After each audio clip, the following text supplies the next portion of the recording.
Oiê, tudo bom com vocês?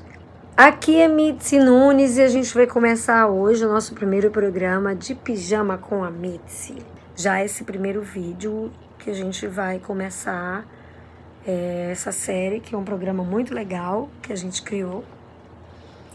E imitando a minha amiga Patrícia Gonçalves, que criou o Na Cama com a Patrícia, e eu falei pra ela, eu vou criar o de Pijama com a Mitzi. Como pode ser mais divertido?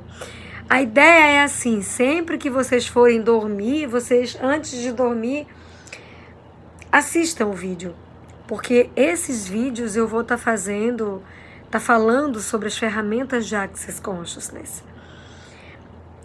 Que são as ferramentas que eu uso, né? E para criar a minha vida. Então eu vou começar contando a minha história quando eu entrei no Access. Claro que nenhum de vocês sabem, né? Claro que nenhum de vocês sofreu na vida, né? Nem sofre, lógico. Obviamente que nenhum de vocês tem dívida, nunca tiveram. Provavelmente vocês nunca usaram cheque especial, que é aquele crédito que o banco dá pra gente, né?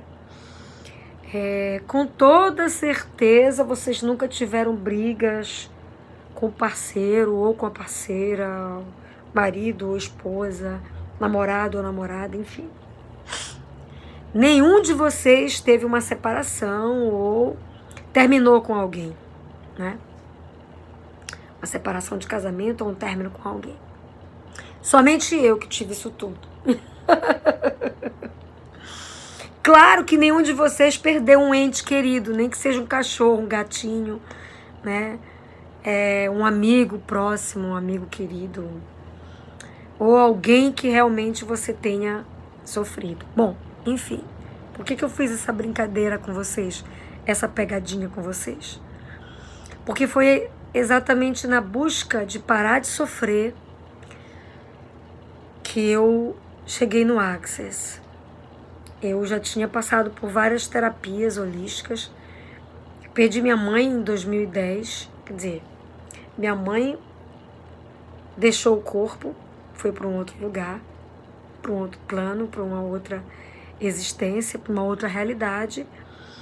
E então, até então, eu não tinha a visão do que era a morte. Na verdade, eu via a morte como uma passagem, porque eu era espírita, mas não era algo ainda leve para mim, digamos assim, né? Então, eu fiquei muito mal.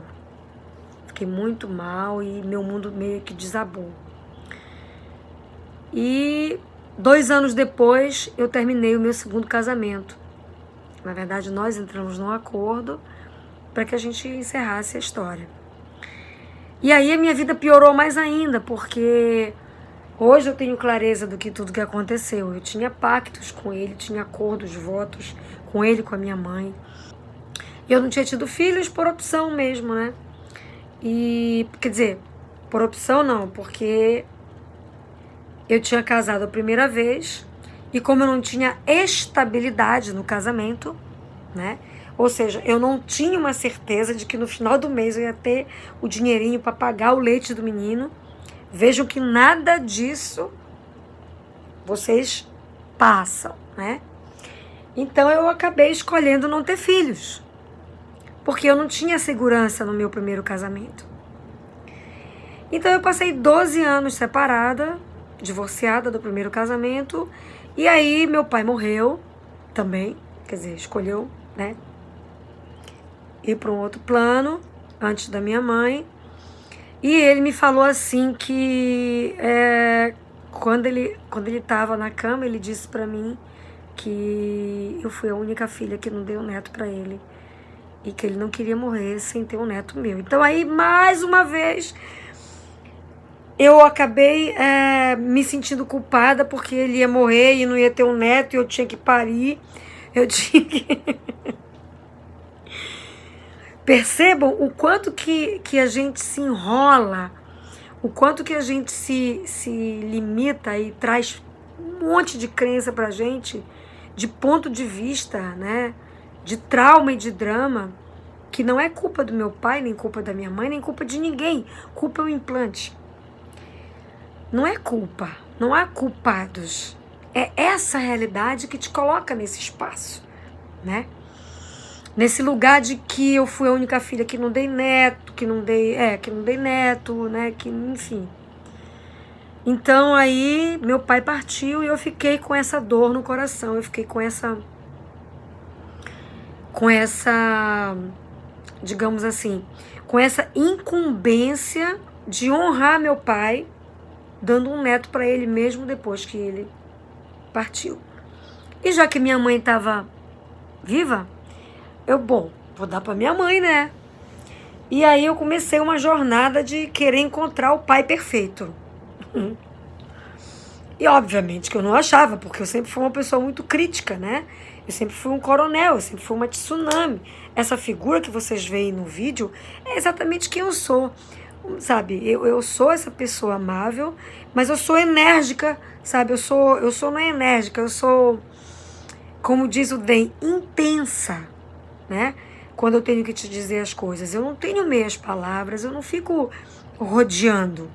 Eu digo, simples assim.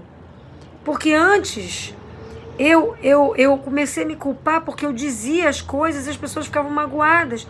E aí eu comecei a me achar culpada, eu comecei a me achar, sabe, a pior das pessoas, porque as pessoas ficavam chateadas porque eu dizia as coisas. E eu não dizia com o objetivo de magoar ninguém.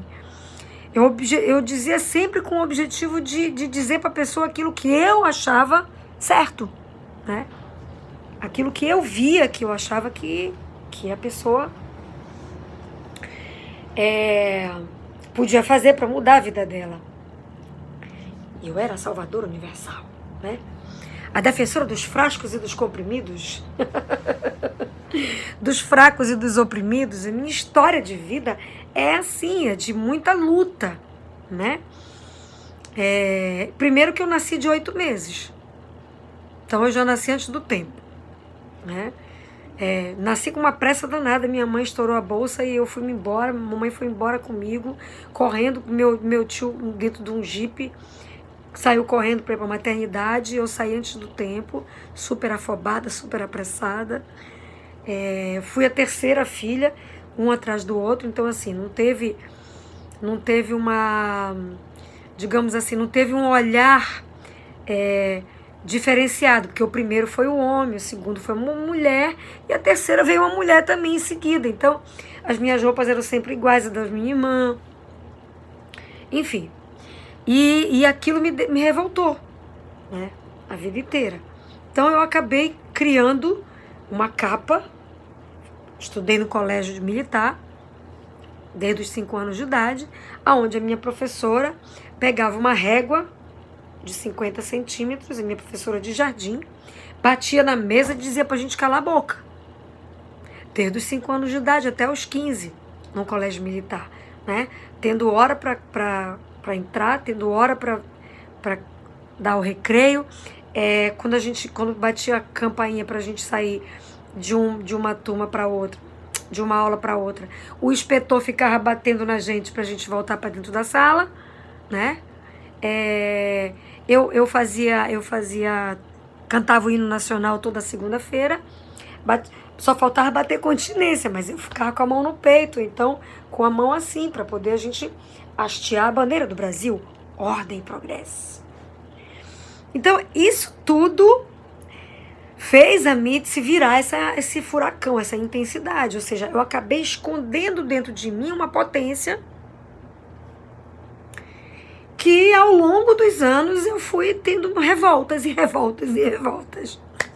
E fui criando coisas maravilhosas para mim. Dentre elas, eu vou defender os fracos e os oprimidos, né? Eu vou porque eu posso, não sei o que lá, e eu não admitia que ninguém me desse ordem, Enfim, minha vida inteira foi assim, né? Então, quando a minha mãe morreu, Sim, minha mãe foi vereadora 3 mandatos, então eu acabei comprando o sangue da mamãe de política, né? De defensora dos fracos e dos oprimidos, porque minha mãe era a única enfermeira que tinha no interior, então ela cuidava de todo mundo, né? De gripe até faca e tiro. Então, e meu avô, sabendo disso, né, que minha mãe era aquela figura que não tinha hora para trabalhar. Neguinho chegava lá às 3 horas da manhã, minha mãe estava sempre a postos para atender todo mundo. E o meu avô, aproveitando disso, né, colocou a minha mãe na política. Colocou. Por que eu botei aspas? Porque assim, tudo são escolhas. Hoje eu tenho isso claro, né? Minha mãe, para honrar o pai, para não brigar com o pai, aceitou, embora ela odiasse a política. Mas ela era aquela coisa, né, aguerrida. Eu puxei isso dela. Peguei isso do DNA dela.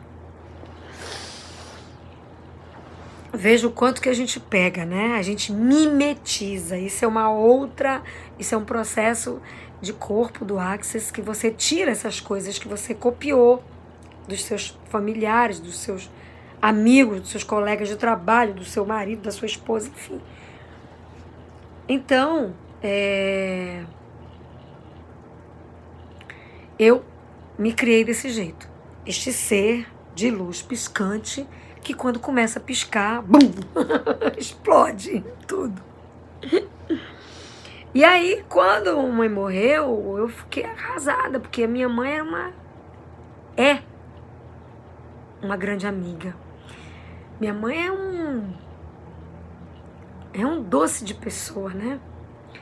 E nós éramos muito amigas, nós somos, porque ela só deixou esse corpo. E eu sinto a presença dela sempre. E depois que eu me formei em conversando com as entidades, isso está muito mais presente na minha vida do que antes. Porque agora eu tenho certeza que o ser infinito dela existe em algum lugar. E que a gente sempre se fala, a gente sempre se vê. Então, energeticamente, né? Em sonho. Porque o sonho nada mais é do que você se transportar para algum lugar, tanto no passado quanto no futuro, ou alguma dimensão. Isso também a gente fala no curso de entidades. Isso também foi algo que clareou muito depois que eu entrei no Access. Então, quando eu perdi minha mãe, eu fiquei sem chão, né? Fiquei sem rumo. Fiquei completamente desestruturada. E o meu segundo marido foi um grande parceiro para mim. Ele foi uma pessoa que cuidou de mim. Olha a palavra, cuidou de mim. É verdade, ele me blindou no sentido de estar sempre me apoiando, sabe?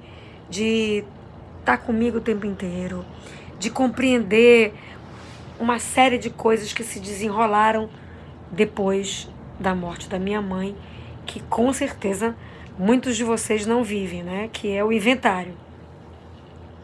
Então, assim como um monte de gente, né? A gente teve, eu e meus irmãos tivemos problemas com o inventário. E por incrível que pareça, não era um problema de briga pelo dinheiro.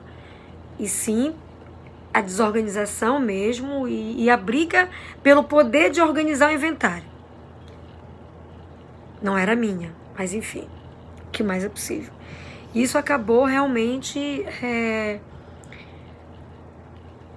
me fazendo ficar mais próxima a ele, né?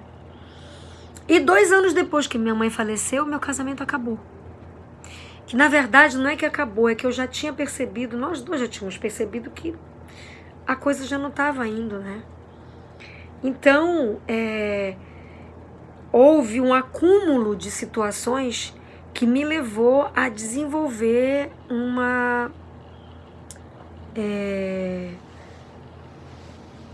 eu fiquei completamente desestruturada, né? Eu desenvolvi Oh, meu Deus, como é que chama, Luiz?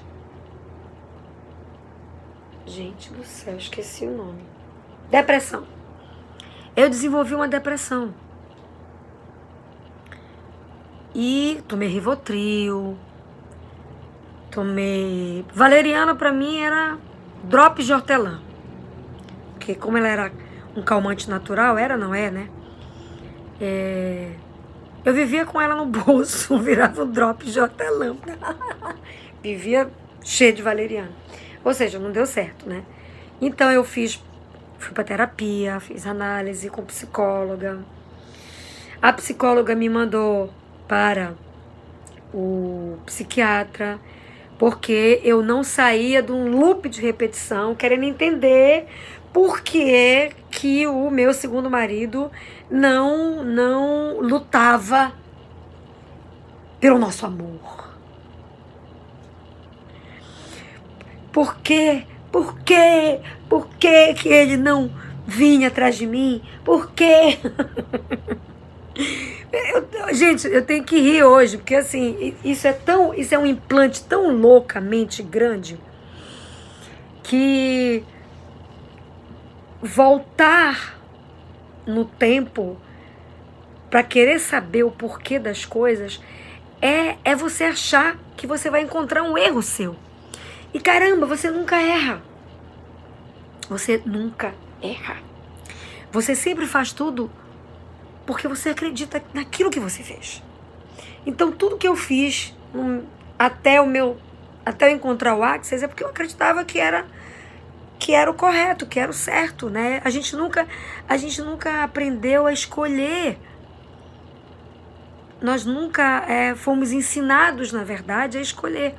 Nós sempre fomos ensinados a fazer o certo e nunca fazer o errado. E a gente acabou comprando os pontos de vista de pai, de mãe, enfim, né? E da igreja também, porque eu fui da igreja católica, depois eu fui pro centro espírita, enfim. Então, eu entrei numa energia de autodestruição muito forte.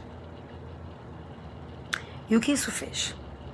Me deixou numa depressão profunda, né?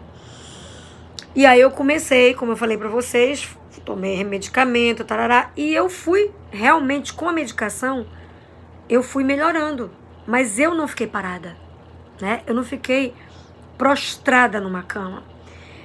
Na medida em que eu fui melhorando com a medicação, eu fui começando a tomar consciência do que eu estava criando para mim. Naquela época eu não sabia nada de nada. Então o que eu fiz? Eu comecei eu perguntei, na época minha ginecologista era uma terapeuta, e eu conversando com ela, ela virou para mim e me pediu para eu perguntou se eu conhecia a frequência de brilho. Eu disse, não, é um tipo de terapia. Ela me disse, eu acho que você precisa fazer uma sessão. Você não quer experimentar? Aí eu falei, o que mais é possível, né? Naquela época eu disse, olha, eu já tô no inferno, para beijar o capeta é um pulinho. Veja o quanto que a gente se fode, né? Com esses jargões, né? E aí eu fui fazer a frequência de brilho e em seguida fiz, na verdade, concomitante, eu fiz uma outra terapia horrível, que me causava dores mesmo, né? A pessoa pegava aqui, sei lá onde ela pegava, eu sei que doía pra cacete. E eu chorava muito, tinha muita dor, né?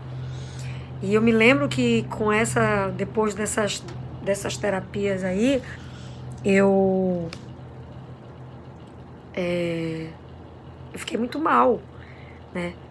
Porque eu tava liberando alguma coisa e assim, os pontos de vista da gente é que para você ser feliz, você tem que sofrer primeiro.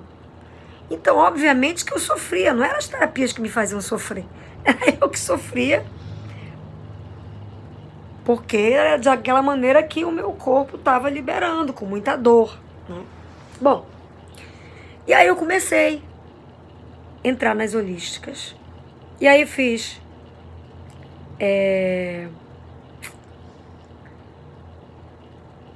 Patchwork, eu fiz as meditações de Louise Hay, eu fiz Ho'oponopono, eu fiz o método Silva de controle da mente, eu fiz Theta Healing, eu fiz EFT, acupuntura por toque. Gente, eu fiz muita coisa. Eu fiz apometria quântica. Eu fiz outro tipo de apometria que eu não me lembro como é o nome. Enfim. E nenhuma delas eu me identifiquei. Foi limpando, né? Foi melhorando aquele estado depressivo. Eu saí da depressão, mas eu voltava para o mesmo ponto da dor e do sofrimento por causa da separação. Porque eu queria entender como que alguém que me falava tantas coisas maravilhosas, que me foi indicado pela minha mãe. Olha lá. Foi indicado pela minha mãe. Foi indicado, é ótimo, meu Deus. Ele foi o escolhido da minha mãe, né? E eu imagino o seguinte, mãe é mãe, né? Mãe não vai querer o mal pra você. Então, eu imaginava, né? Eu digo, pô, minha mãe não podia me colocar alguém que não fosse, né? Gostar de mim, tarará, enfim. E eu casei na igreja, que ele queria. Eu não tinha nenhum ponto de vista, eu realmente não tinha nenhum problema se eu não casasse na igreja, mas ele tinha. Ele não comungava se ele não casasse na igreja. E eu achei que não teria nenhum problema em me casar com ele na igreja. Então, todas essas coisas estavam implantadas em mim. Porque eu ficava tentando entender por que é que uma pessoa que tem todos os dogmas, que tem todas uma religião, uma religiosidade, que tem toda uma pregação, estava agindo de uma outra forma, que no meu ponto de vista era diferente do que ele pregava. Isso me fazia sofrer. Então eu queria entender. Pra quê? Pra quê? E eu me lembro que, inclusive, numa das terapias, eu acessei várias vidas com ele, sabe? Aí eu comprei o karma, que eu estava sofrendo porque eu tinha um karma para pagar. Porque numa outra vida ele engravidou de mim, ele era freira, eu era padre. Olha, pense num imbróglio. Isso rolou por...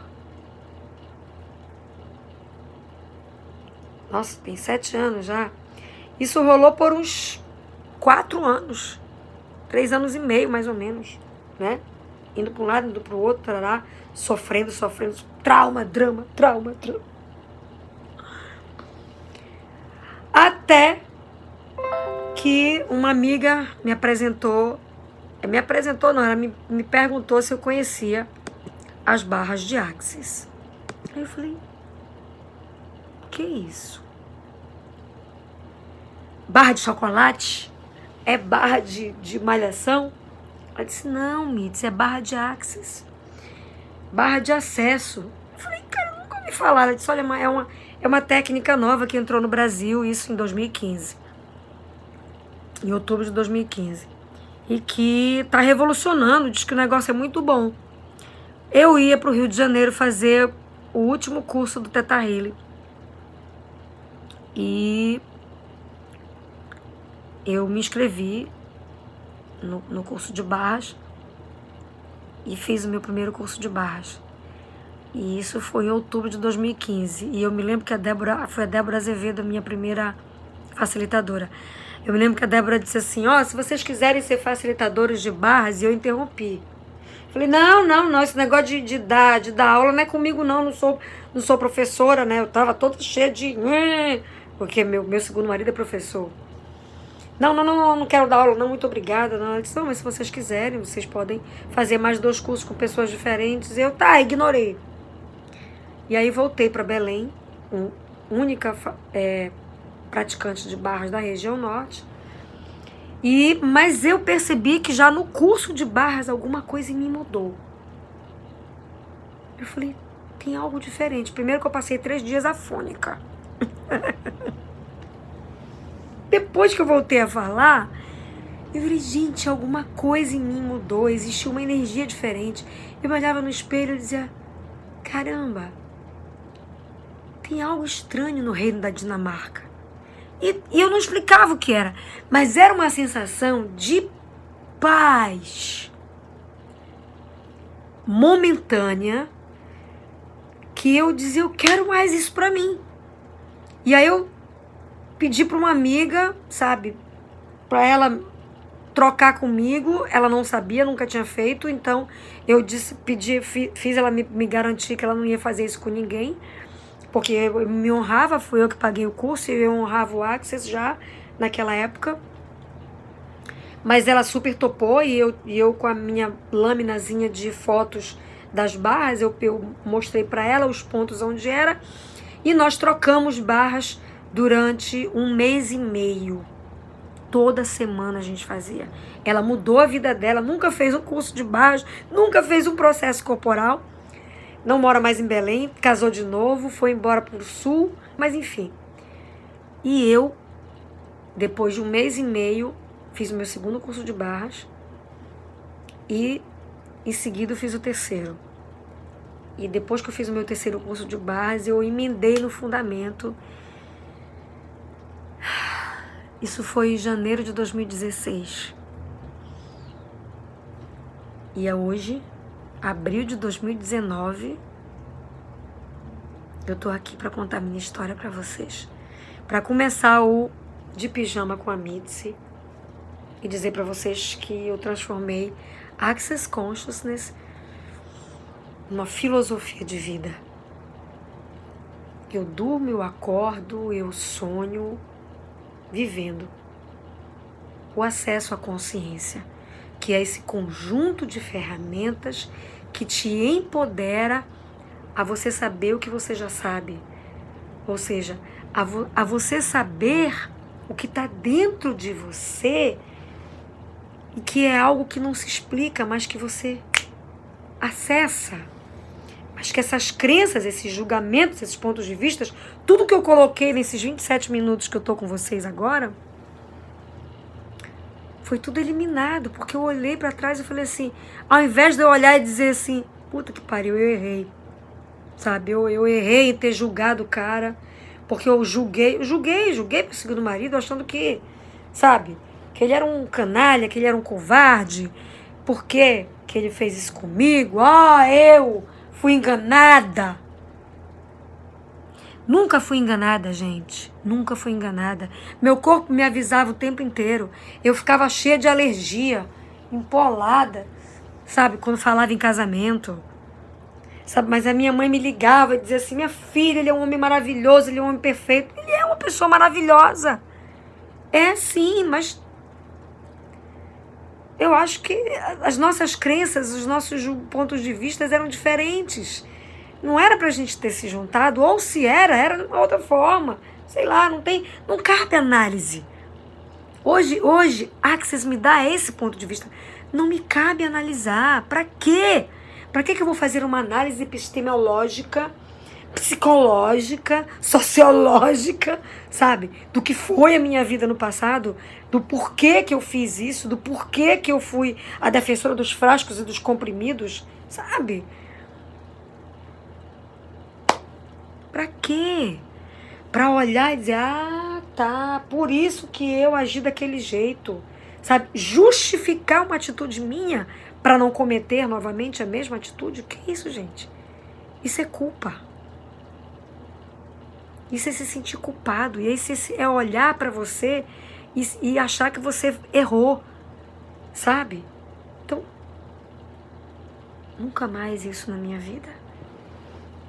E assim foi que eu conheci Access Consciousness, esse conjunto de ferramentas maravilhoso que me deu poderes que eu, na verdade, já tinha e que você tem, mas que contaram pra você que você não tem poder para absolutamente nada, que não é possível você ser feliz, que não é possível você viver na e com a felicidade.